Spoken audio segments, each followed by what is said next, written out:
Magandang araw mga banateros. Napalitan na nga ba si Soto dahil tinawag ni Zubiring Senate President? Nako, etong si Ligarda, tinawag niyang Madam President. Nako, pag-usapan natin yan mamaya. Malalaman natin kung napalitan na nga ba ito si Soto. At ngayong araw din na ito, kitang-kita natin kung paano pinagtanggol ng Kamara si Bongbong Marcos. Gago! May nakaalala sa akin ha. Okay, kasi pambihira yung ginagawa ng mga congressman natin, mga kababayan. Kitang-kita natin kung paano nila talaga namang pinagtatanggol at dinedepensahan si Bongbong Marcos. Gago! Ano pa bang maaasahan natin, mga kababayan? Ano pa ba maaasahan natin dito sa mga congressman na ito? Eh, sabi nga, di ba, may nagsabi nga na talaga nga namang daw ay merong pagpapalang natanggap. Naku po. Gago! Nung nakaraang impeachment ni BP Sara Duterte. So, ibig sabihin, ngayon, malamang sa malamang, yung tinatawag na unprogrammed budget na nasa presidente ay malamang may program na po yan. Naku po. Gago! Alam naman po natin na kabali-balik ta rin pa po natin, i-deny pa man din ng Kamara ay hindi po yan independent. Alam naman po natin, money talks in the Philippines. Sabi nga ni nung Russian vlogger. Diba? Sa tingin nyo ba? Comment nyo na kagad. Agad-agad na. Ngayon na mismo. I-comment nyo. Nagkabayaran na nga ba? Na naman ba? Hindi pala na nagkabayaran na naman ba dyan sa Kamara? Kaya insufficient informed daw ang impeachment ni Marcos. Gago! Magiging hudyat na kaya ito ng paggising ng mga tao na walang pag-asa. Walang pag-asang matanggal sa posisyon si Bongbong Marcos dahil sa tindi ng pagpapala. Naku po, sana all. Gago! Mapapasana all ka na lang talaga, no? Tapos bukas, iba na naman ang mga sasakyan ng mga animal, ng mga krokodil dyan sa Kamara. Gago! O baka naman baka naman itong mga ano natin, mga congressman natin ay merong mga scholar na nangangailangan ng iPhone 17 Pro Max. Gago! Meron na silang pambili ngayon. Naku po, patay tayo dyan, ha? Gago! Siyempre, alam mo, yan ang sinasabi natin. Pagka maraming demands from the... Kaya dapat talaga pag tayo tumakbo bilang congressman, isa yan sa ipapanukalang batas natin. Lilimitahan natin ang sustento sa mga animal, mga betka. Chotomatiko dasay. Habang... ako po'y umiinom, baka naman pwede mag-subscribe at mag-like po kayo dahil napaka-importante po niyan para sa algorithm. At pwede naman yung i-share yung pag-share niyo yun, biglang create post. Ganun lang naman kasimple. O panoorin, ganun lang.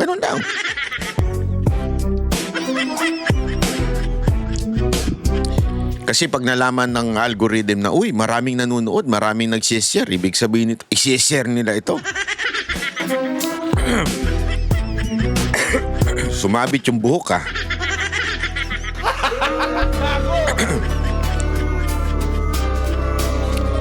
O, panoorin na.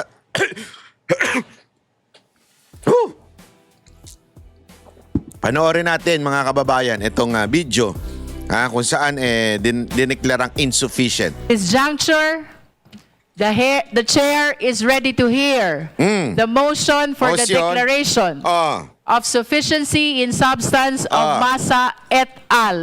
Impeachment Madam complaint. Chair, Ayan na. The Honorable Erice is recognized. Madam Chair, I move that we declare the Massa complaint as sufficient in substance. So move, Madam Chair. There is a motion to Kasumisigaw! declare the Massa et al. Impeachment complaint sufficient in substance. Is there any second?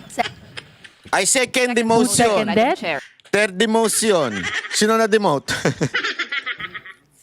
The Honorable De Lima seconded. Is there any objection? I object.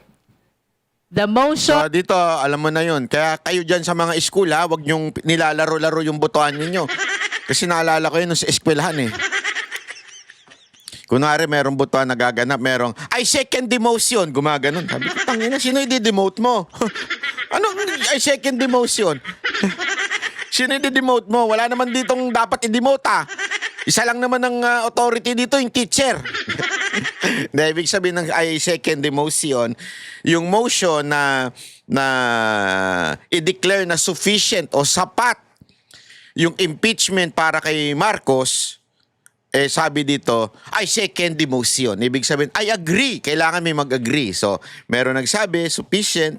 Sabi dito, I agree. Parang gano'n, ya. Tapos meron din namang, I object. Ibig sabihin, ayoko yan, hindi ko gusto. Sino pa ba? Si Abante. Alam mo naman to si Abante. Wala nang membro to si sa church niya. Kulang na tithes eh. Gago! Huwag kayong ganyan. Kayo talaga, baka mamaya pagalitan na naman niya yung mga membro niya. Sabihin niya na di umano allegedly. May lumabas sa video, di ba? Pero hindi natin si sure yan. So may lumabas na video na sabing pinagagalitan niya kasi hindi daw nagbibigay. Gago!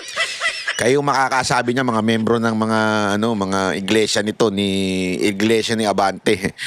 Tuloy. has been objected to. We therefore divide the House. Yan na. O, hahatiin na yung House. Ibig sabihin, sino yung in favor? Ito na lang, ganito lang kasimple. In favor of impeachment kay Marcos at hindi in favor. Okay. Yan na. Botohan na. Anak ng bebe. Those, let me restate. Those, The motion is to declare Masa et al. Impeachment complaint sufficient in substance. Ayan na. Those who are in favor of the motion, Motion. please raise your right hand. Yon. In favor of the motion. Ayan. O, gusto namin pa-impeach si Marcos. Pakita nyo! O, ayan. Sila yung mga in favor. Siyempre, makabayan. Na normal naman na makabayan in favor dahil sila yung naghain niyang at itong dalawang You may put piklawan. down your hands. Those who Ito na, may tanong na. Ano tanong? Sino ang gusto makatanggap? Ay, hindi. Iba pala yung tanong. Sino ang gusto makatanggap? Sabi, taas ng kamay. are not in favor of the motion, Ayan na.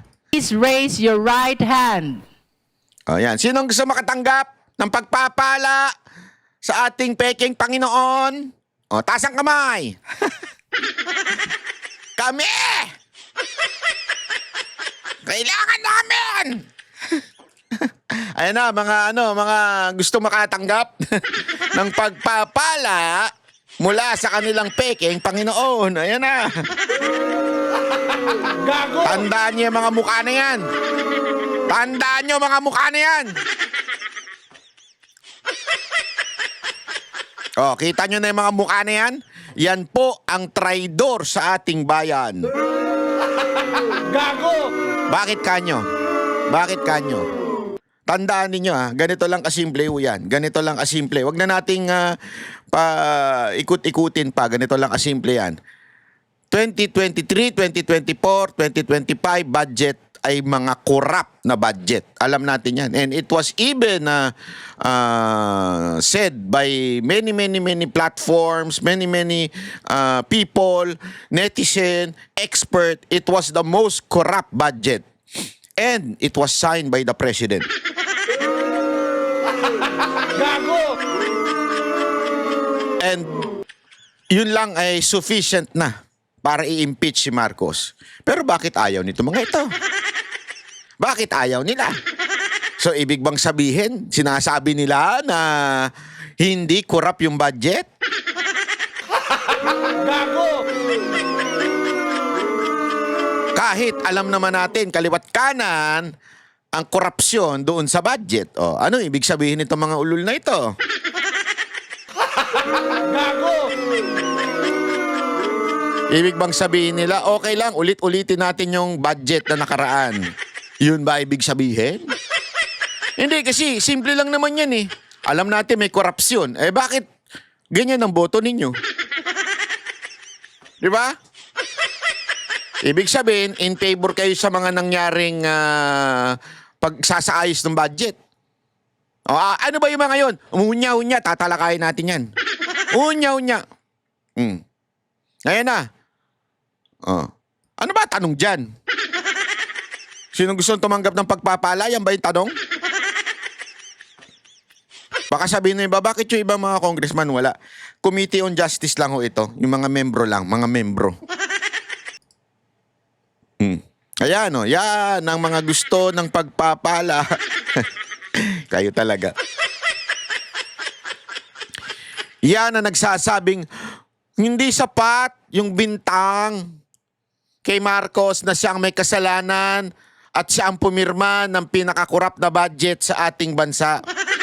That even the Supreme Court, even the Supreme Court declares na mali ang ginawa ng PhilHealth at inilipat ang pondo sa PhilHealth.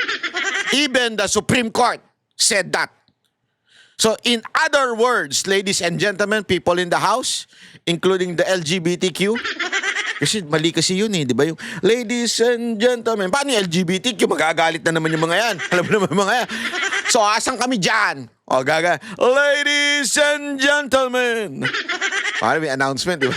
Sabi ng LGBTQ, oy, asan kami dyan? Bakit wala kami dyan? Isalin nyo kami. Ganun yun. Yeah? O ladies and gentlemen, yan po mga kababayan, yung mga nagsasabi na wala namang katiwalian eh. Okay naman yung nangyaring mga budget.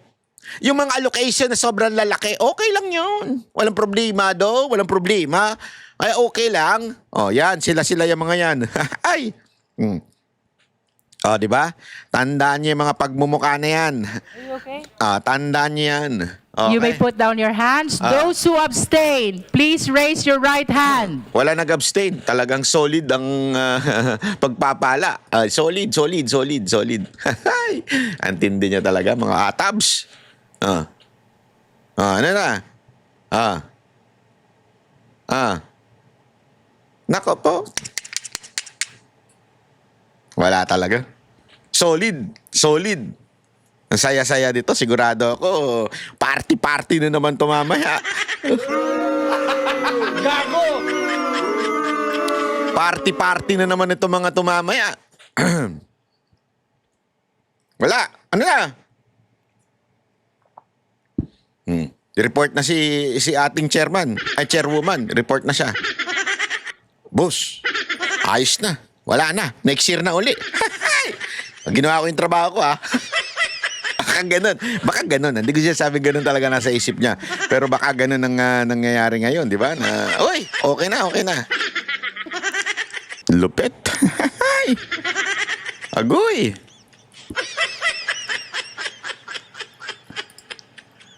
Ano na?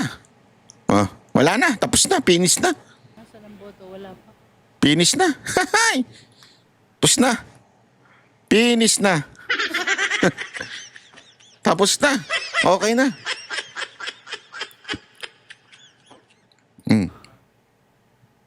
In favor of the motion, 7. 7. And those against the motion, 39. Nako. With 0 abstention. Nako. The chair declares Na. the Masa et al. Impeachment complaint insufficient in substance. Nako po, patay tayo dyan. That concludes the voting on the sufficiency. Ayun na. Tapos na eksena. So ano ibig sabihin nito mga kababayan ko? Eto lang, simple lang, next year na. Kasi although dadalhin pa yan sa plenaryo. Okay, sasabihin tapos may chance pa daw kasi nakita ko, narinig ko kaganina yung press con. May chance pa daw ibalik kung sakasakali. Pero that's impossible. Kita nyo naman yung 7 lang ang nagpabor The rest, talaga nga namang kumbinsido, hindi nga abstain, talagang kumbinsido na ayaw na nilang ipa-impeach si Marcos. Halatang-halatang tuta kay ni Marcos. Gago! So, ano mangyayari? Wala na. Isang tinanggap at hindi na magpapatuloy at malabo na yan.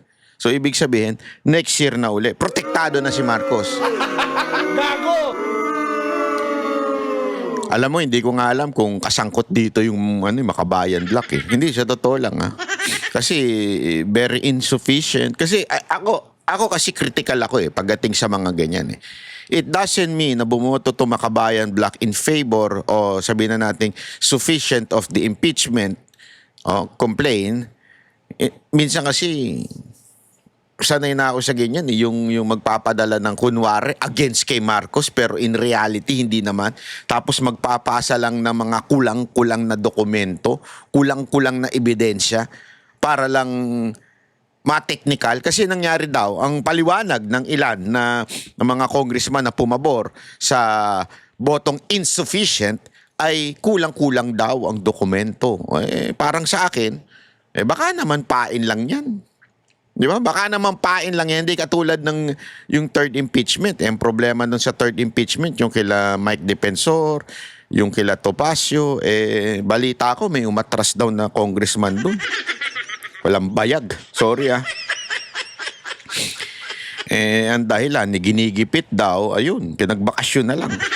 Walang bayag, sorry. Kasi mag-isa lang daw siyang lumalaban. Pake ko. Hindi, parang ganun talaga eh. Di ba? Ganun talaga. Sabi nga, unless a kernel of wheat falls to the ground and dies. Di ba? It will not bear fruit. Tama ba yung quotation ko? Siguraduhin muna natin. Unless kernel of wheat. Wait lang. Ano ba ibig sabihin niya? Papaliwanag ko sa inyo. Papaliwanag ko sa inyo. Para mas maintindihan natin. Sabi dito, unless a kernel of wheat falls to the ground and dies, it remains only a single seed. But if it dies, it produces many seeds. Alam mo, mga kababayan, this is a biblical verse na nagsasabing unless daw yung seed ay pumunta sa ground, yung kernel of wheat falls to the ground, it will remain single. Ibig sabihin, kung walang isang taong magsasakripisyo, hindi talaga lalago. But if it dies, it produces many seeds.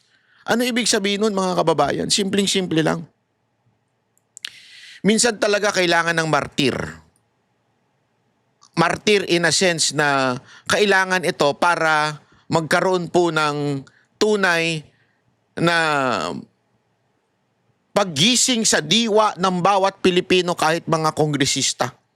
Hanggang walang nagsasakripisyo ay walang mangyayari sa ating bayan. Kaya nga, marami nagsasabi, Banat Bay, please, spare mo naman yung umatras na congressman na supposedly mag-endorse nung impeachment na hinain nila Defensor at saka nila Topacio at saka nila Chavit Singson. Diba? Huwag ko na daw idamay dahil sa kawawa naman yung bata dahil nagigipit na. Ngayon, pinagbakasyon na. At nagbakasyon naman din ata. Ewan ko kung natuloy siya. Pero akin kasi, kung hindi mo kayang gampanan ang iyong trabaho bilang representante ng bayan na ito, abay, tangina, umalis ka na lang dyan. Ganun lang kasimple. Sorry sa term. Pasensya na sa bad words. Ika nga. Pero kasi, hindi ko naniniwala eh. Tumayo ka sa entablado, nangampanya ka at sinabi mong, I will represent you if you will vote for me. Ngayon, that the people is saying, represent us. Gawin mo ito. Ipaglaban mo ito. Pero dahil kinausap ka lang at ang nanay mo, atras bayag ka na. Para sa akin, wala pa talaga mangyayari sa bayan na ito. Kasi nga, sabi, di ba, unless, hanggang wala, namamatay. Hindi ho physical ho ito, ha? Tandaan nyo, hindi ho ito physical. Unless a kernel of wheat falls to the ground and dies, hanggang wala talagang pumupusta, wala talagang nagsasakripisyo, hindi magpo-produce ng maraming seeds. Alam mo kung sino nagsabi nito? Wala iba kung hindi Panginoong Hesus. And He did that. As a matter of fact, pinigilan pa siya ng mga disipulo niya. Huwag ka na pumunta dyan. Because marami na nagbabanta sa'yo. Gusto ka na ipapatay ng mga ganito, ganyan. At ito ang kanyang sagot. Kailangan kong gawin ito para mas maunawaan ang gospel at mapagbayaran ng kasalanan at para mailigtas kayo. That sacrifice resulted into Christianity. So what do I mean? Hanggang wala magsasakripisyong congressman, wala magsasakripisyong mga tao na handang labanan ang katiwalian, walang mangyayari sa bayan na to. Tandaan niyo yan. Hanggang hanggang duwag ang mga politiko natin, wala mangyayari sa bayan natin. Paikot-ikot lang tayo. Nakakasawa na. That's reality, ladies and gentlemen. Hindi ako nagsasabing ko, bakit ganyan ka naman? Hindi, ako simple lang eh. Tumayo ka dyan eh. Tumayo ka sa entablado at sinabi mo, ako magrepresenta sa inyo. Why didn't you do your job to represent the people? Baka sabihin na naman nyo, ikaw kaya tumakbo. Kanya-kanyang gift tayo. Diba? Kanya-kanya tayong panawagan. Ika nga. Panawagan nyo yan eh. Kung tawagin ako ng Panginoon na maging congressman, walang problema. Lalaban ako. Hindi, totoo lang ha. Kaya lang, hanggang dito lang ang aking panawagan. Kung tawagin ako, walang problema. Kasi it's destiny, people in the house. It's destiny. It is not I who would put myself to that position. Bakit? Destiny yan eh. Di ba? Romans 13 verse 1. Submit to the authority, for there is no authority na hindi inilagay ng Diyos. That's destiny. So, as simple as that. Kaya wag natin sabihin, bakit ka kasi hindi ikaw ang ano? Hindi pwedeng ganun. Kung may kakayanan ako, ba't di ko gawin? Wala naman ako, hindi man ako mayaman. Hindi naman ako pinagpala ng network para tumakbo. But, it doesn't mean wag natin i-criticize yung mga tumakbo at nanalo. Yan ay karapatan natin bilang taxpayers. Wag natin kakalimutan yan. Na tayo bilang mga Pilipino, tayo nagbibigay ng tax.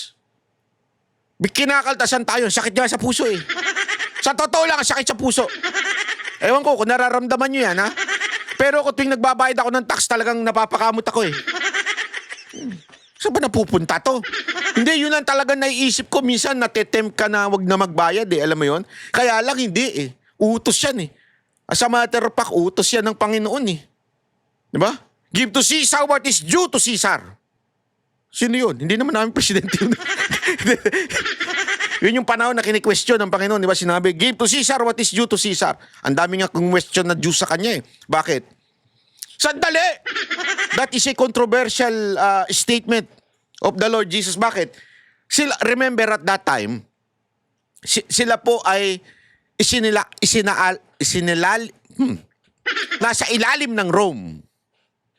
At sabi ng mga ibang Jews, hindi kami dapat magbayad dyan because we have our own people, ganyan-ganyan. Ano sabi ng Panginoon? Hindi. Kita mo ba to? Sino nakitsura dito? Di ba si Caesar? O di ibigay mo kay Caesar yung dapat kay Caesar. So ganun din, even if we do not like the government, we have to pay taxes. But, as in malaking paniki. kaya tayo nagbabayad, ito'y karapatan natin, ito'y responsibilidad natin magbayad. We have also the right to complain or criticize the government who are not doing their job. Hindi ibig sabihin nun, mga kababayan, hindi ka naman huwag ka nang o ikaw kaya tumakbo, ano ba nagawa mo? Mga ganyang hirit na mga tanga yan eh. Ano ba nagawa mo? May natulong ka ba? Kung hindi ka natulong, magreklamo. The mere fact that I'm paying my tax, pwede tayo magreklamo. And again, we are not demanding too much from this congressman na nakaupo dyan. We are not demanding too much. This is our right and that is their responsibility to stand for the truth. Pero anong ginagawa nila? Anong ginagawa nila, mga kababayan? Yun na. Di ba? Hindi nila tinatayuan. Bakit? Takot. Hindi ko alam kung takot sa nanay o takot sa kalaban. Nakakaano kita nyo. Alam mo, this is pangyuyurak ito sa ating bansa. Mantakin mo, mga kababayan. Ultimo Supreme Court, sinabihan ng PhilHealth, ibalik nyo na yung pera. Ano nyo na yung pera. Bakit? Kasi doon palang kitang-kita mo, tinarantado yung budget. And because of that, many people die. Dies o die? Basta, many people die. Die lang. Kasi people is madami. Totoo naman, di ba? Remember this, wag nyo kakalimutan. Yung ginawa nilang katarantaduhan, dyan sa ating budget, ang kapalit niyan, buhay. Alam niyo ho ba, alam ko ito. Kasi ako isang taong sakitin. That's my thorn in the flesh. Sakitin po tayo. Ha? At lagi ako nasa ospital, nakikita ko napakaraming nakapila, napakaraming kulang sa pagpapagamot. At as a matter of fact, marami akong namimit na hindi na sila nagpapagamot kasi wala na silang pera. In other words, namamatay sila dahil lang walang pangpagamot, na meron namang existing na gamot na sana hahaba pa yung kanilang buhay. Pero dahil wala kaming pera, dahil putang inang gobyernong to, kinuha yung pondo sa PhilHealth para ibigay sa AKAP kung ano-anong kawalangyaan at binulsa pa. Namamatay tuloy yung mga kababayan natin. Hindi ako magsasabi niyan, kayong mga nauuspital. Di ba ang hirap nyo magpagamot? Bakit? Ang taas ng bayad eh. Meron pa nga akong nalaman may isang na aksidente. Di ba? Para mailigtas siya, kailangan tuloy-tuloy yung machine na gagamitin para sa kanya. Although there's a slim chance na para mabuhay yung tao na yon. But still, kung mahal mo sa buhay mo sa buhay yun, dapat man lang, you will do everything. But the problem is, ang laki ng bill every day. Just for him to breathe. Para huminga siya. Ang laki. Supposedly, kaya ng gobyerno yun eh. Supposedly, dapat pwedeng sagutin ng gobyerno yun kung hindi kaya ng mamamayan. Pero bakit hindi magawa? Dahil yung pondo sa PhilHealth, tinulongges. Dahil yung pondo sa PhilHealth, tinarantado. At yun ay isa lamang. Napakaraming instances dyan na talagang nagmamakawa. Kaya nga kung maalala nyo ng panahon ni Pangulong Duterte, di ba? Nagbigay sa PGH. Akala nung taga PGH, si Mocha pa mismo nag-interview. At ako nandun, nagbibideo ako yung cameraman. Sa akala mismo nung taga PGH na presidente, sir, salamat po para sa 1 buwan na budget o 1 taon. Ay, sorry, hindi pala 1 buwan, 1 taon. Alam mo, right then and then, sinabi ni Pangulong, no. That is monthly. Monthly yun, million. I think, I forgot the exact, pero more than 50 million or 100 million ang I think. Monthly bibigay yan. Ipoprovide sa inyo yan. Save lives. Dito, ano nangyari? Kinaltas billions para lang saan? Allotment or unprogrammed bills. So mas priority pa yung quote-unquote, darating na sakuna, kaysa sa sakuna, nandun na. Kasi yun ang palusot nila eh. Ililipat sa unprogram bills. Di ba? Inilipat doon. Oh. Ito, pangalawa. Ultimong yung insurance ng bangko. Na kung sakasakali magkaroon ng economic downfall, masasalo tayo. Kasi yung perang inilagay mo sa bangko, pag yung bangko nagsara, ang ibibigay na lang sa'yo 1 milyon. Di ba? Pero paano mangyayari yun? Meron tinatawag na insurance sa gobyerno. Anong ginawa? Tinanggal din. Half ang binawas. Saan nilagay? Kung saan nilagay. Hindi natin maramdaman ngayon yan. Pero kung sakasakaling may mangyaring masama, wag naman sana. Mararamdaman natin yan. Mantakin mo yung pera mo sa bangko na pinag-ipunan mo, pinaghirapan mo sa negosyo, dugot pawis ang binigay mo, mawawala dahil lang may mga tarantado sa gobyerno na binawasan yung budget ng insurance, hindi maibibigay ng sapat. Naintindihan niyo ibig ko sabihin? Tapos sasabihin nila ngayon, it's insufficient. What the? Di ba? What the? Insufficient. Ano katarantaduhan? Kaya tuloy nagalit itong si Pakinggan natin itong si Erice. Matapos kong masusing suriin ang impeachment complaint na inihain ni Lisa Largosa Masa et al. Laban kay Respondent President Ferdinand Marcos Jr., malinaw sa akin na ang reklamo ay sufficient in substance. Batay sa pamantayan ng prima facie sufficiency. Linawin natin, hindi pa natin hinahatulan ang Pangulo. Ang tanong lamang ngayon ay ito, kung mapapatunayang totoo ba ang aligasyon, may nagawang impeachable offense ba ang Pangulo? Ang sagot, oo. Ang reklamo ay hindi puro opinyon o konklusyon. May malinaw, tiyak at verifikableng mga katotohanan. Isang malinaw na halimbawa, ang malubhang kapabayaan ng Pangulo sa pagpayag na salaulain ang pambansang budget ng kanyang mga kaalyado. Daan-daang bilyong piso ayon mismo sa reklamo. Pinayagan ang insertions, diversions at manipulasyon. At sa kabila nito, nilagdaan at ipinatupad ang paglalabas ng mga pondong ito. Ayon sa reklamo, pinahintulutan at nilaglaan ng Pangulo ang paglalabas ng bilyong pisong unprogrammed appropriations, mga pondong walang tiyak na pinanggagalingan na ginamit umano sa ghost projects, substandard infrastructure projects, at maanumalyang flood control. Hindi ito simpleng pagkukulang. Ito ay systematic acts na tuwirang pumapasok sa betrayal of public trust.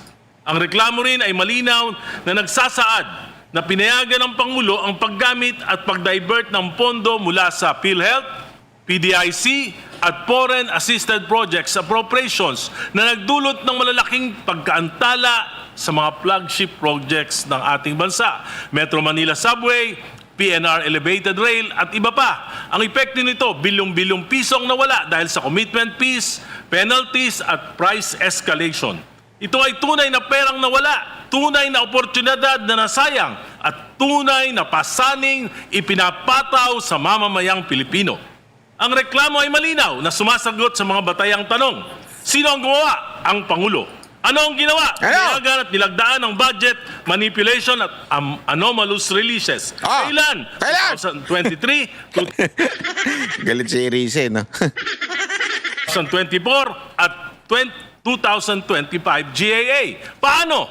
Sa pag-aproba ng releases at kabiguang pigilan ang diversion ng pondo. Higit sa lahat, may direktang ugnayan ang mga gawain ito sa impeachable offense na betrayal of public trust. Naka. Ang mga aligasyon ay grabe.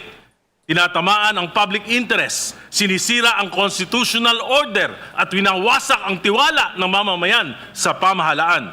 Kung mapapatunayang totoo ang mga ito, may nagawang impeachable offense ang Pangulo. Iyan lang ang dapat nating pagpasyahan sa yugtong ito. Dapat bigyan ng pagkakataon ang mga nagrereklamo na magharap ng mga ebidensya, magsumite ng mga sworn statements at mapatunayan ang kanilang mga aligasyon. Kasabay nito, dapat ding bigyan ng pagkakataon ng Pangulo na ipagtanggol niya ang kanyang sarili. Ito ay hindi pag-uusig. Ito ay due process. Ito ay justisya para sa nagrereklamo, para sa Pangulo, at higit sa lahat, para sa mamamayang Pilipino na may karapatang malaman, pinabayaan ba? May ginawa bang kasalanan? Aw! Pinagnakawan ba tayo? Ah! Kapag pinatay ang investigasyon, kung pipigilan ng komiting ito ang pag-usad ng investigasyon, ang magiging imahe ng Kamara ay may pinagtatakpan. Lalo na't maraming mambabatas ang di umano'y nakinabang. Maraming distrito ang biglang nagkaroon ng mga bilyong-bilyong alokasyon. Ano? At Tama siya, di ba? So yung mga congressman, wala talaga sablay, Brad. marami sa mga ito ay napunta sa mga flood control projects. Kung pipigilan natin ito, Oh! baka tayo mismo ay husgahan ng bayan bilang kasabwat sa pagtatakip sa katotohanan. Lalo pang magpapabagsak sa tiwala sa gobyerno, magpapahina ng ekonomiya, magpapalayas ng investors, magpapawala ng trabaho at magpapalalim ng kahirapan. At sa susunod na tagulan, sa bawat baha, sa bawat dilubyo, sa bawat buhay na malalagas, tayo ang sisingilin ng mamamayan. Madam Chair, hindi natin dapat katakutan ang katotohanan. Ang dapat natin katakutan ay ang pagtatakip dito. Payagan nating umusad ang investigasyon, hindi para sa Pangulo, hindi para sa atin, kundi para ipagtanggol ang konstitusyon ng Republika. Maraming salamat po. Yan. Eh yun na, alam na, di ba? Alam na kung ano talaga nangyayari sa bayan natin. Ganyan no, ganyan katindi sila magmanipula ng katotohanan. Mantakin mo, meron nang agam-agam at pagdududa dito sa mga congressman na nakatanggap sila. Meron nang marami nang nagsasabi na talaga nga namang itong mga congressman ay mga kontraktor. Sila po ay mga kontratista at sila po ay nakatanggap ng napakalimpak-limpak na project sa bayan natin. Di ba? Kita naman po natin yan. And yet, ladies and gentlemen and LGBTQ, sinali ko na kayo ha. Nakakaya naman sa inyo, magreklamo na naman kayo. Di ba? Eh, sinabi nila na talagang kayong mga kongresista, para talaga yung pinoprotektahan etong si Marcos.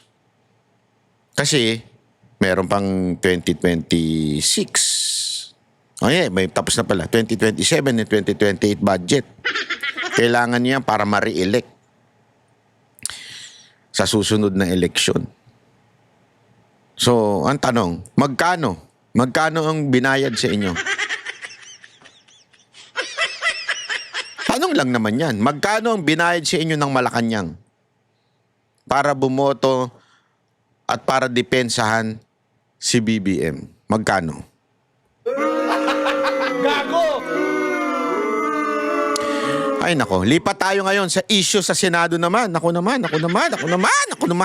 O, ito naman sa Senado. Kasi may balitang sisipain na to si Soto. Kasi may humirit pa kaganina. Oh, anong hirit? Ito, hirit oh. Thank you very much, Madam President. Madam President, nice to Nako, see you on the... bakit tinawag na ganyan? Even if dinideny ng minority, ladies and gentlemen. Oh, at parang ayaw nila. At sila ay nagkasama-sama at sila ay nagkakasundo. Nasama-sama sila.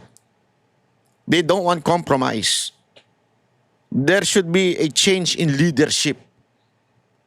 Hindi yung si Soto, tapos itong si Legarda. O palit muna tayo para tumahimik na yung kuku na yan.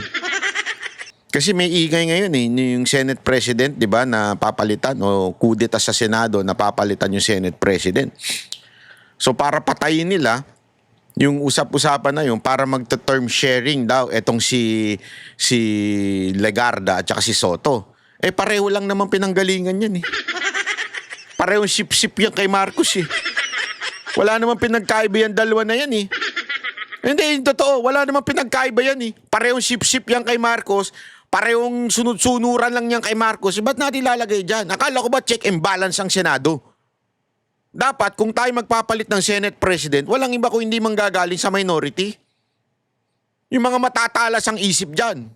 Si Marcoleta, si Cayetano. Di ba? Ang daming matatalas ang isip sa minority, bakit manggagaling dyan? Yung nanlalaglag ng kapwa senador. On the yes, session resumed already, right, Madam President? Yes, session is resumed. Thank you, Madam President. Madam President, I move that we adjourn session until 3 o'clock in the afternoon, Monday, February 9, 2026. I so move, Mr. President. Madam President. Any objections? I don't see the minority here, only the majority. This is also in cooperation with the minority. With the minority, They know that yes. we're going to adjourn early. No objections heard. Session is adjourned until Monday, 3 o'clock. February 9, 2026. Ayun. Thank you very much, Madam President. Ano ba kasi nangyari, Banat Bay? Ano ba nangyari? Ito. Lang, hold on. Lang. Sir, was there really a draft committee report? Draft is There is, and it was being routed yesterday. Kaya alam nyo ba, no, sabi nila gusto muna nilang mabasa at maintindihan. And in accordance with our rules of procedure governing inquiries in aid of legislation, alam mo, customarily, nagra-route na lang kami, pero kung susundan natin yung rules, talagang kailan merong meeting yung committee to discuss the contents of the draft committee report. So, it will remain as a draft unless signed by at least 11 in this case, ano, kasi ang membership ng Blue Ribbon 17 opo. plus regular plus 3 ex officio, so that makes 20. So majority nito have been required signatories at least to make it an official committee report that can be reported out for deliberation. Isa kasi ito sa mga nagpa-trigger daw di umano kasi gumawa ng draft at pinapakasuhan yung pinakita ko nga, 'di ba, kahapon, pinapakasuhan yung ilang senador. At siyempre, ang kinagagalit ng iba dito, di umano, ay hindi dahil sa kinasuhan yun o pinapakasuhan o nire-recommend kasuhan yung tatlong senador. But the mere fact na wala sa listahan ni si Romualdez. Nakitang-kita naman sa mga pagdidig sa Blue Ribbon na si Romualdez ay talagang merong link. Again, it doesn't mean pinakasuhan ay guilty na. Ang sinasabi lang dito ay imbestigahan. Pero bakit hindi ho ginawa nito ni Lacson at ni Soto? Remember, they are the one na nag-uusap. So, ibig sabihin po nun, marami ho sa kanila ang hindi gusto yung desisyon. At meron na nga tatlo na nag-sign na wini-withdraw yung kanilang support doon sa resolution na ginawa o yung draft resolution nito ni Lacson. Di ba? Yun yung pinakapunot, isa sa mga trigger daw. I do not know, pero tingnan natin. So yesterday, I was able to gather 6 signatures. Opo. Kulang. And 3 eventually withdrew kasi na-realize nila, I cannot blame them because of the complexity, and the sensitivity of issues involved, including personalities, kasi yung iba nabasa rin nila. So they really want to go into the motion of reading and understanding before they epic their signature. And ako naman, chairman ako, and the chairman is not the committee. One signature lang abot. Ayun. Sir, there was a document leaked, may mga Parang nanggaling ko sa office ni Senator Lapid. So mamaya tatanungin ko bakit kasi ang binigyan lang namin kopya yung mga nangingi. And I'm sure na hindi manggagaling yung leak sa amin o si Dios. They were very careful in the handling of the document kasi alam namin ano official yon. may recommendation po, sir, na pakasuhan yung ilang mga senador. Is that something na kailangan pag-usapan ng maigi? Kasi align John sa practical realities. Sa ground kasi ano nangyayari? Those that are being recommended for the filing of criminal and administrative charges, Antoine, all of them are already undergoing preliminary investigation. Iba kami warrant na eh. So as long as our committee report and the recommendations therein are aligned with the practical realities, ibig sabihin nandiyan na, walang problema. But kung sa mga amendments na papasok sa aming discussion mamaya, merong po kontra doon sa realities on the ground, medyo may problema kami. Because the committee report itself will not be aligned with what is actually happening sa ground. So maninindigan kayo dun sa pagpapakaso sa ilan sa inyong mga kasamahan kasi that's the reality on the... It's already there. Papanindigan ko yun. No, while the committee report or the draft committee report was prepared by my staff under the guidance of the JAR Council, Attorney Gerard Mosquera, who used to be Deputy Ombudsman for Luzon and dating very competent. And while sila yung nagawa, kasi lawyers naman gagawa niya, I will take full responsibility sa contents. Last night, while I was meeting, because tinisas mo with the staff, binisita kami ni Senate President Soto, and he also included his inputs, which we accepted. Because ang concern nga, yung mga personalities na may mention, yun ang naging problem. Opo. Now, I respect the opinion or opinions of my colleagues in this regard. So, if I'm not able to gather or secure 11 signatures, then there will be no committee requirement. Will it cause distress yung mga contentious na names ng kapwa senador? Distress to the Senate, it will not cause No, distress. not at all. Because yan ang rules namin eh. Kailangan merong at least majority or majority of the members ang pipirma sa draft committee report to make it an official committee report. Sir, So in the absence of 11 signatories, there is no committee report. pero paninindigan nyo, kunwari sir, di ba? Paninindigan nyo yung mga papakasuhan. Will it cause... Line ako eh. Merong baseline na kung sino-sunod.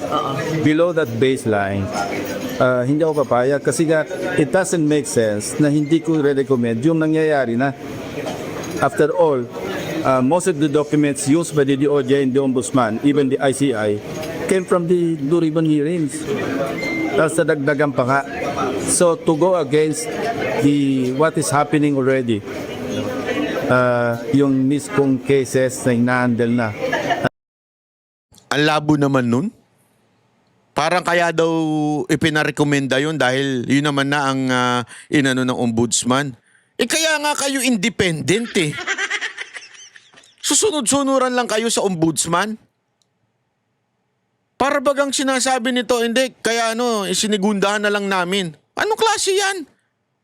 Pambihira ka naman, Lacson, no? They're going to be non-disclosure. Even yung mga freezing ng AMLAC, andyan na eh. So we're just recommending what's already happening. Ang Will it labo cause dun. distress to the leadership? Ang labo nun, ha? Ang inang dahilan yan, pambata. Hindi, kasi ganun na eh.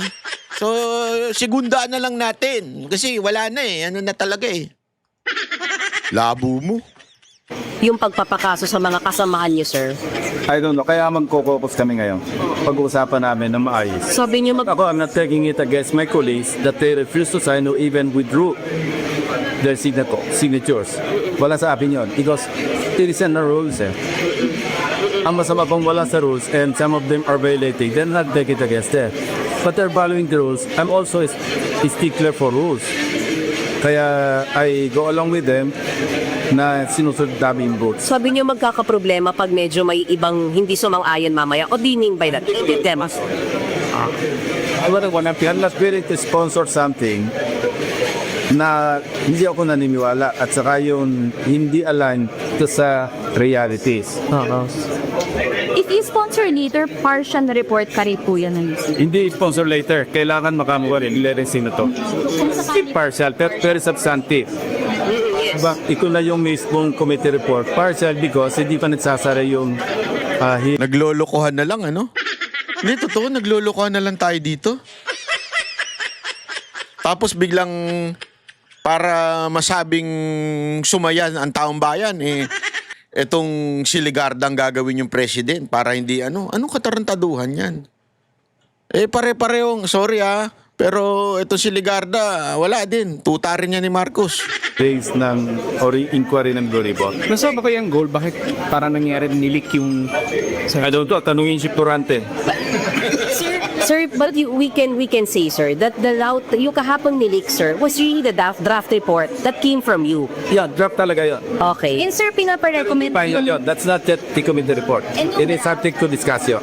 And yung draft, sir, you confirm na kinapa-recommend yung Pages versus Senators Villanueva, Estrada. Isa sabi kong reality sa ground. We're recommending them to undergo preliminary investigation and they're already undergoing preliminary investigation. So why would we go against what's already happening? Ang labo. Just to reiterate, hindi masama ang loob yung No, definitely not. Hindi masama daw. I welcome na i-discuss sa amin mamaya. I welcome all contrary opinions or dissenting opinions. They don't want to sign, so be it. Because that's supposed to be the case because we have our rules to follow, rules of procedure, governing inquiries in aid of the legislation. Sir, since same naman po yung draft niyo at yung nag-leak, we can use it. Tama po ba, sir? We can use it. Because it's only a draft. Hindi final. What if the final committee report hindi tama doon sa draft? That official yung nire-report. I would encourage, I would appeal to media na hintayin na lang yung final, will furnish you a copy para doon leg-base yung inyong reporting. Otherwise, i-display namin yun, di ba? Sabihin namin, hindi yun ang report namin because that's not yet final. But you confirm na pinapakausungan yung tatlong senador. At least that you confirm. Yeah, 6 people ang nandun. Okay, sir. Ex-Congressman Saldico, of course, Senator Bongo Villa, tapos Senator Cheese, lahat ng nag-PI ngayon, nag-claim, yun ang kasama doon. Senator Joel, Senator Jinggoy, you confirm that. And ex-Congresswoman Mitch. But no Romualdez, sir. ibang category. Meron din recommendation kay former Speaker Romualdez. Pero hindi siya kasama doon because kinagot ko rin based on corroborative evidence Kasi all others, yung nasa first category, not only the legislators, pati DPWH officials, marami yun, may COA, lahat. Pero sa legislators, kinategorize namin sila into different levels. So, yung pinakahuling level, ito yung na-mention ng pangalan, pero walang validation at saka walang corroboration. So how will we treat them? Because their names were mentioned, will be mentioned in the committee report. Pero ang recommendation is further fact-finding inquiry. Hindi nanganganib makudita si SP dahil pinapakasuhan yung mga kasamahan nyo, sir? Mag-uusap ka kami mamaya. Yan. It will cost is... Ayun na yung cue. Isa sa mga dahilan kung bakit, di ba? Isa sa mga dahilan, yan ay, sorry, nangyari doon, nawala. Ay, sorry na. Draft. Kung acceptable at mapagkaisa namin, edi yun ang lalabas na committee report. Pero ako meron akong bottom line. I will also parang counter kung ano na yung nangyayari sa ground. That's not practical at all.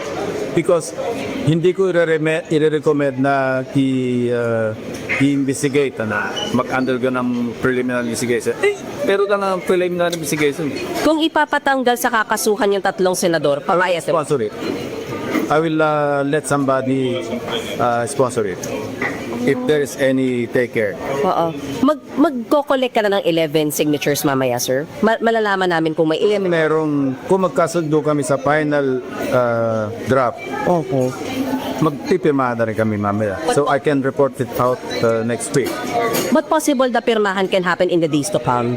Yung signing? Nakarete na kasi yung draft based on initially na pag-usapan namin. Pero kung may mga additional input, incorporate namin yon.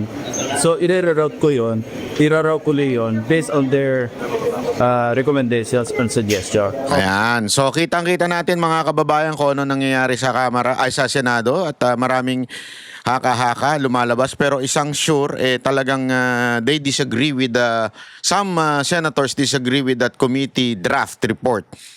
Ngayon, para masabi na kesyo, hindi, aayusin namin to. Ayan, sasabihin lang nila, draft yan, ganito. Tapos, tila may pagbabago pa daw sa Senado ng Senate President at kaya tinawag itong si Legarda na Madam President. Pero, again, wala akong saysay ho itong mga ganitong galawan kung manggagaling din ang Senate Presidency sa majority. Kasi bakit ba? The mere fact na may problema sa majority, yung mga chairmanship, halimbawa doon sa committee ng foreign relation, di ba? Bakit si Erwin Tulfo, ay isang bagito. Isa sa, alam mo, ito, para lang mo sa kaalaman ninyo. Pag nagpalit ng presidente, alam nyo ba unang-unang dapat malagkaroon ng sekretary ay ang DFA? You know why? Because foreign relation ay napaka-importante sa Pilipinas. Kasi as part of the entire world, kailangan maging stable kaagad yung presidenteng bago, yung kakapasok na presidente. How are they gonna communicate that? Through the DFA. DFA is very important. Ang taas ng standard para ikaw ay maging DFA secretary. Bakit ibinigay sa isang bagito at questionable? May question. Merong pang kinakaharap na reklamo tungkol sa kanyang nationality. How come siya ang committee chairman dyan sa foreign relations? Diba? So, ibig sabihin, sablay talaga ang mga desisyon ni Soto. Kasi ngayon si Erwin na dun eh. Diba? Sablay. Sa Blue Ribbon. Kita natin ilang beses binanggit ang pangalan ni Romualdez. Kahit siya, nagpresenta pa nga siya kuno. Nagpresenta pa siya ng witness. Tapos gayon, sasabihin, tinan mo yung sinabi ko sa inyo noon, that witness is a fake. Sa tingin ko fake yun. Para ilihis yung issue. Kasi ano nangyari? Dininay lang ni Diskaya. Kasi para bagang, sandali, hindi namin kilala yan. Yun ang totoo. Kung hindi talaga nila kilala yun eh. So ano ibig sabihin? O para bagang ipinisinta doon to have a fake people na nakakover na hindi mo makikita kung tama ba yung kanilang sinumpaang salaysay. Basta nakakover sila at parang ang dating sa ending ay hindi pala totoong nakalink si Diskaya at kay Romualdez. So, this is very obvious na pagliligtas kay Romualdez ang ginawa ni Lacson. At because of that, dapat talagang mapalitan ang chairmanship ng bawat committee. How it will happen if the majority is genuinely removed o mapalitan. Hindi pa pwedeng yung leader manggagaling o yung Senate President manggagaling mismo sa kanila din. Wala magbabago sa chairmanship. Moro-moro lang yung usapan ng pagpapalit ng Senate President. Isang malaking katarantaduhan. Gago! So sa akin, the Senate President should come from the minority if we really want change. Kailangan na manggaling sa minority to. Mula po, maybe Cayetano, maybe Marcoleta. Ang ganda na ng tandem nun, di ba? Cayetano and Marcoleta o kaya Chis Escudero, Marcoleta and Marcoleta. Ang ganda na ng tandem nun eh. Pinababayaan na lumabas yung mga tunay na salarin nitong skandal sa flood control. Doon pa lang kita mo na niligtas eh. Naalala ninyo, tinuturo ni Chis Escudero itong si Romualdez, the name that you cannot mention, and yet, hindi pinakasuhan. Mantakin mo si Zaldico pinakasuhan. I agree with that. 100%, mga 300%, mga 1,000%. Pero kasama doon yung partner niya na si Romualdez, pero hindi pinakasuhan. Anong klase yan? Katarantaduhan yan. So, alam mo yon, sana lang, magkaroon talaga ng tunay na pagbabago dito sa Senado or else, dadaus-dos kayo. Yung ratings ninyo, dadaus-dos yan tuloy-tuloy. Huwag tayo maglokohan. Dadaus-dos kayo ng tuloy-tuloy.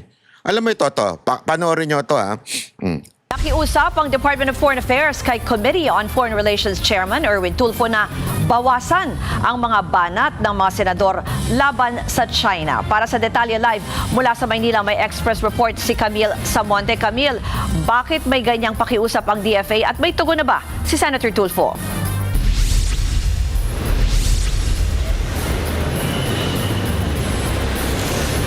Ruth, kakausapin daw ni Senator Erwin Tulfo ang mga kapwa-senador para nga i-tone down o bawasan ang anyay personal attacks laban sa ilang opisyal ng China. Naapektuhan daw kasi nito ang kasalukuyang negosasyon ng Pilipinas at China sa pagbuo ng Code of Conduct o COC sa South China Sea.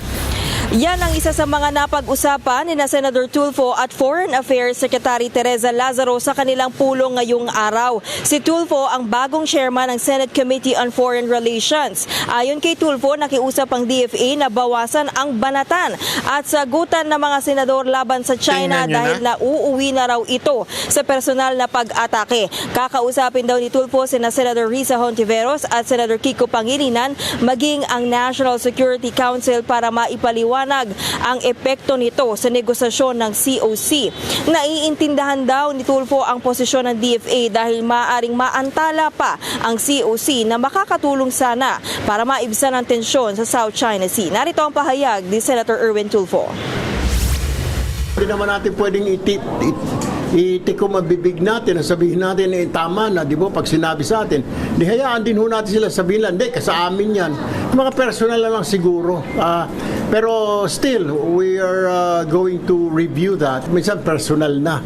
Hindi na talaga yung issue-based yung mga statements.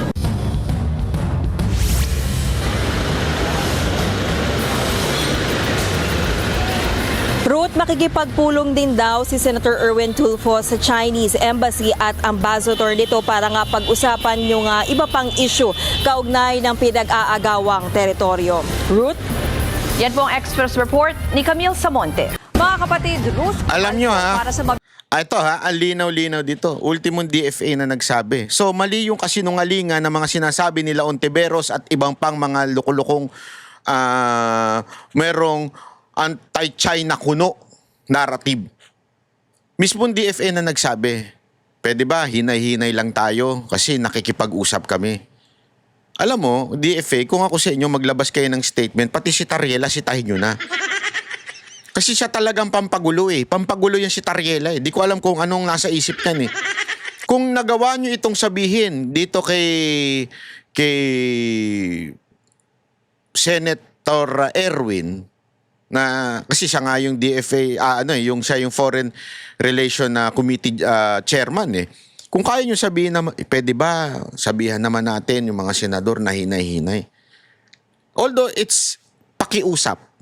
Kasi hindi naman pwede makialam ang DFA. Pero nung nakipag-meet na yung DFA secretary, nakiusap na hinay-hinay tayo kasi we are under negotiation.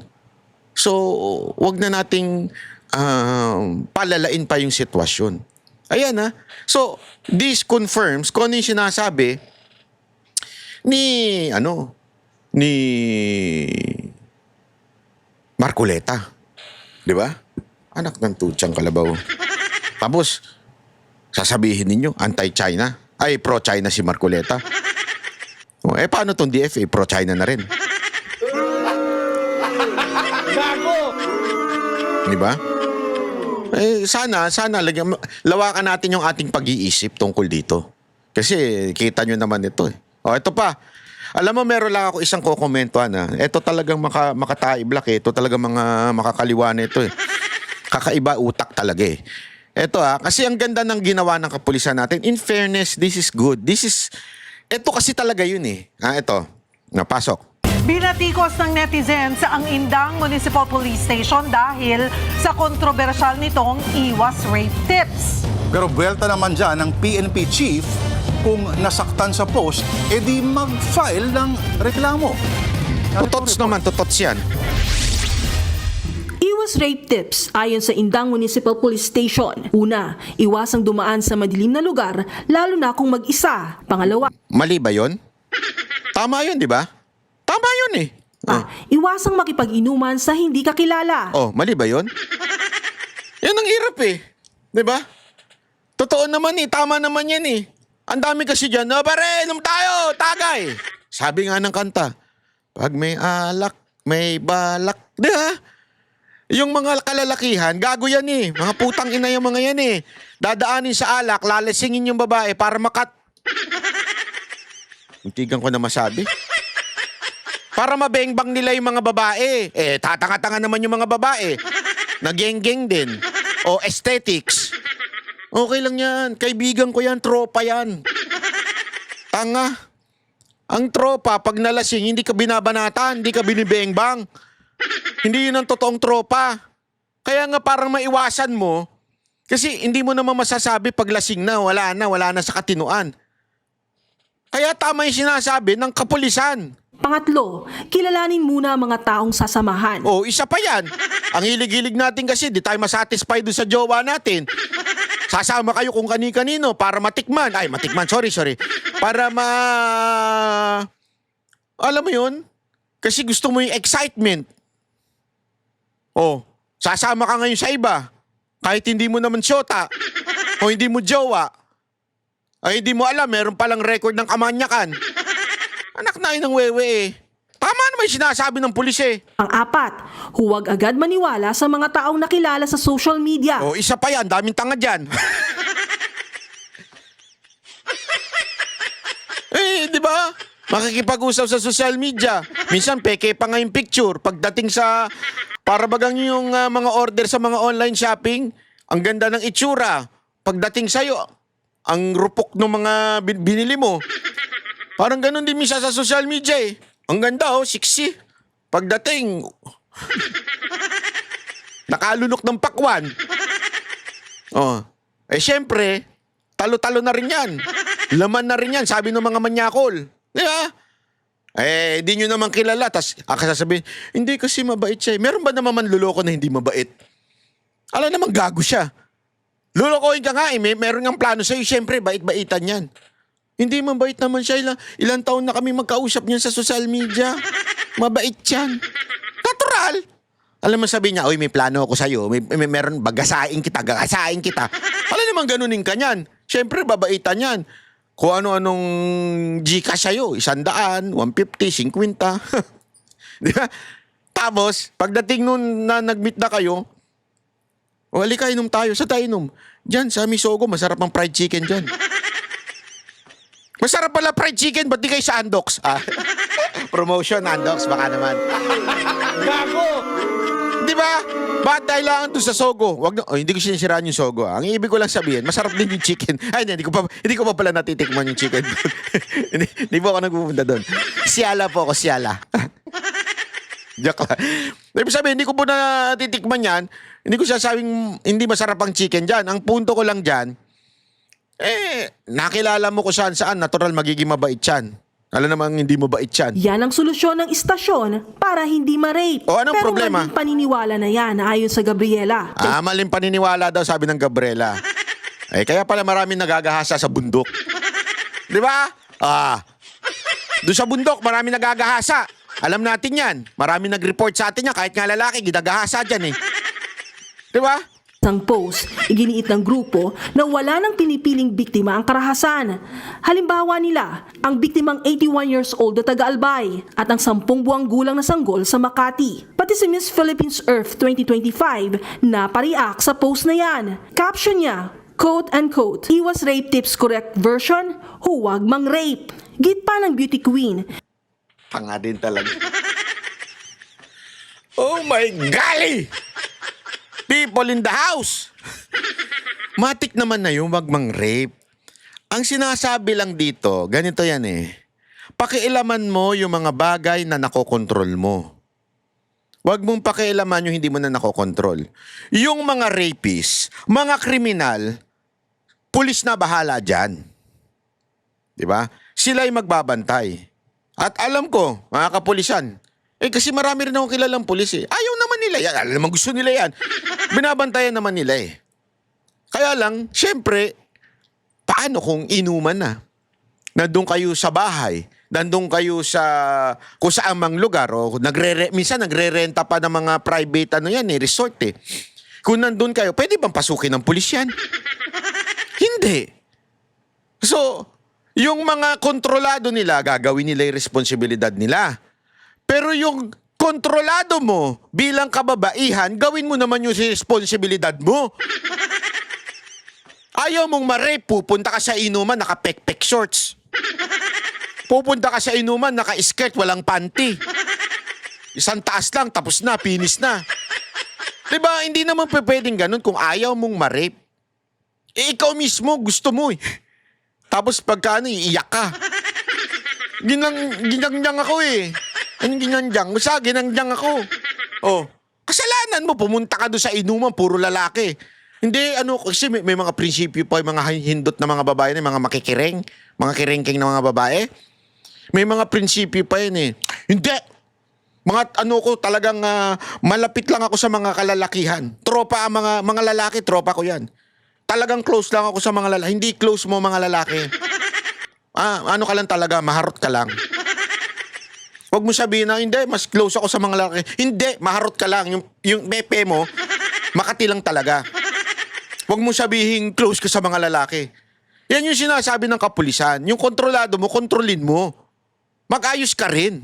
Pinaparating ng post na tila mali pa ang magiging biktima dahil hindi nasunod ang iwas rape tip. Hindi sa mali, anak ng tutsang kalabaw. Ang inang mga anilasasyon nyo. Hindi sa mali. So ganito, kung sabihin sa'yo ng nanay mo, halimbawa lang sabihin sa'yo ng nanay mo, anak, yung wallet mo, tago mo ha. Lagay mo sa kailalim-lalim mo, kung pwede, ilagay mo sa brief mo. Yung wallet mo kasi maraming snatcher ngayon. Sasabihin ng anak. So ako pa may kasalanan kung ma-snatch ako? Ako pa? Ganon? Hindi. Pampapaalala lang yun. Mag-ingat. Ayusin mo, siguraduhin mo na yung wallet mo, it's either nakakadena, di ba? May mga ganon. Para yun ay pampapaalala lang. Sasabihin nyo parang kasalanan pa. Wala naman sinasabing ganon ng kapulisan. Utang inanta mga to. Dapat daw, accountable ang rapist. Hindi rin daw responsibilidad ng biktima na umiwas sa rape. Responsibilidad daw ng Estado na pigilan at parusahan ng rapist. Totoo ba yan? So kung nagpunta ka doon sa isang party na puro kayo sabog, halimbawa lang, ikaw lang yung babae, tapos ano yun, party-partihan. Ano mo na, candy. Tapos sasabihin mo, hoy, mga pulis, protektahan nyo ako ha, na hindi ako ma-rape habang jumiginom ako dito, tsaka nagpa-party ako dito, nagke-candy. Tarantado ka ba? Ikaw yung pumunta doon, na mag-isa, hindi mo kilala yung mga tao doon, nakiparty ka, tapos sasabihin mo, kasalanan ng pulis kung ma-rape ako. Tapos yung suot mo, halatang gusto mong ilabas yung kuyukot mo na maitim. Tapos sasabihin mo, hindi kasalanan ng pulis yan, kaya ako na-rape. Ano to, gago? Tanga ka? Sagot naman ni PNP Chief General Jose Melencio Nartates Jr. Sige na lang silang batikos, pero mag-file na lang sila ng admin case if they find they were hurt and or their rights had been na-violate. It is sanctioned by the Philippine National Police in giving tips, no? Whether personal and or as a unit. Nagbabalita mula sa frontline. Alam mo, ang nagustuhan ko dito kay Nartates ha, walang biro, ang nagustuhan ko dito, hindi niya nilaglag yung unit ng kapulisan na nag-post niyan. Dahil dyan, papalakpakan kita, sir. Saludo ko sa'yo. Tama yung ginawa mo. Huwag mong ilaglag. Panindigan mo. Tayuan mo yung mga kasamahan mo na sinabi yung tama kayo dyan eh. Sorry ako kasi I'm in the ground. Nasa baba ako. At alam ko yan. Alam ko yung mga ganyang klaseng style ng mga manyakol. Bakit to? Kasi ako mismo, meron akong mga kaibigan na kababaihan, lalong-lalo na yung grupo ko, di ba? Puro kababaihan yun. Oo, they would, sasabihin ng iba, kasi sila sumasayaw ng siksi. Naturalmente, art yun. Pero pagdating sa labas, hindi naman sila nakasiksi na lalabas. May mga bouncer din sila. So, ibig ko sabihin, sa labas, sinasabihan sila. Ingat kayo, ganito, ganito. Yung trabaho lang nila na yun. Ganun din naman sa mga kababaihan. Di ba? Halimbawa, may trabaho sila sa mga call center. Hindi mo maiiwasan na makipag-usap sila doon sa mga tao doon sa call center na hindi nila kakilala. Or maybe attend parties doon sa call center na yun na hindi nila kakilala. Oo. Pero siyempre, sasabihan sila ng mga nanay nila, ng mga magulang nila, mag-ingat kayo, ganito, ganito. At ang kapulisan may paalala din, wag niyong gagawin tong 4 na ito, ha? Para hindi kayo madali dyan. Kasi remember, di naman basta-basta papasok babantay yung pulis. Sa party nyo. Walang rapist dito, ha? Hindi pwede. Kaya nga may paalala ang kapulisan. Huwag kayong sumama kung hindi nyo naman kilala. Di ba? Kung huwag kayong makipag-inuman. Kung wala kayong kasama. Alam mo bakit nyo ginagawa ng issue ang kapulisan? Sorry, ha? Sabi ko nga sa inyo, pag tama palakpakan, pagbali, banatan dito sa channel natin. Even if ito'y under kay Marcos, I don't care. Tama yung ginawa nila eh. Tama yung ginawa nila at dapat suportahan. Ito mga tae black na to, ewan ko kung ano nasa isip nito mga Gabriela na to eh. Alam mo, kesa nasitayin nyo itong mga pulis, dun sa bundok, marami nagagahasa dun.